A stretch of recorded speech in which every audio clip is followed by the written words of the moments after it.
ধন্যবাদ আরিফ মার্টের সিইও এবং কো-ফাউন্ডার মোহাম্মদ আরিফুল ইসলামকে। অনেক কিছু জানলাম, অনেক কিছু শিখলাম।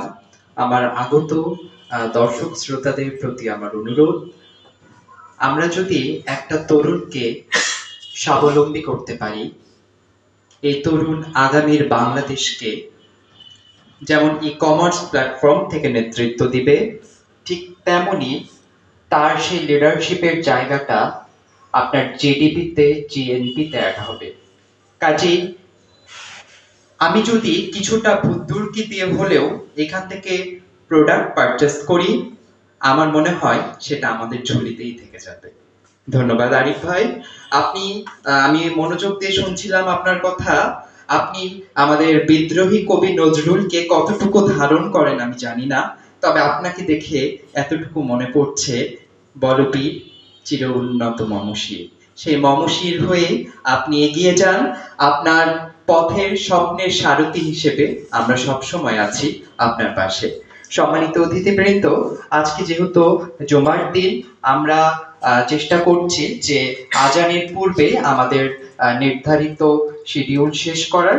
এ পর্যায়ে আমাদের মাঝে উপস্থিত হয়েছেন মাহবুবা ফেরদৌস দিনা, এক্সিকিউটিভ ক্যারিয়ার সেন্টার, বরেন্দ্র বিশ্ববিদ্যালয়। আমি ম্যাডামকে অনুরোধ জানাবো তার বক্তব্য উপস্থাপনের জন্য।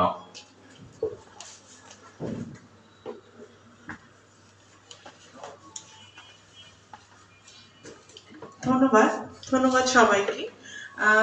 আমার আসলে এখানে আসার কথা ছিল না আজকে, কিন্তু আরিফ এত সুন্দর করে দাওয়াত করেছেন এবং ওর যে সবসময় ওর চোখে মুখে আমি একটা উজ্জ্বলতা দেখি যে কিছু একটা করতে হবে, কিছু একটা করে দেখাবো, এই ব্যাপারটা আমাকে অসাধারণ ভাবে অনুপ্রাণিত করে।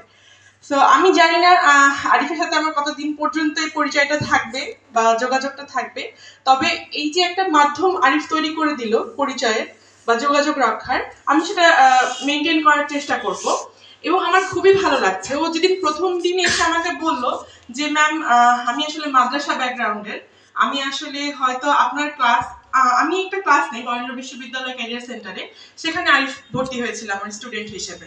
আমি তখন আমার মনে পড়ে যে আরিফ আমাকে বলছিল যে আমি হয়তো আপনার ক্লাস ওভাবে মনোযোগ দিয়ে করলেও ক্লাসে অ্যাক্টিভ থাকতে পারবো না বা ক্লাসে হয়তো দাঁড়িয়ে কিছু বলতে পারবো না, কারণ আমি হচ্ছে এই ফিল্ডে একদম নতুন, আমি মাদ্রাসা ব্যাকগ্রাউন্ড থেকে এসেছি।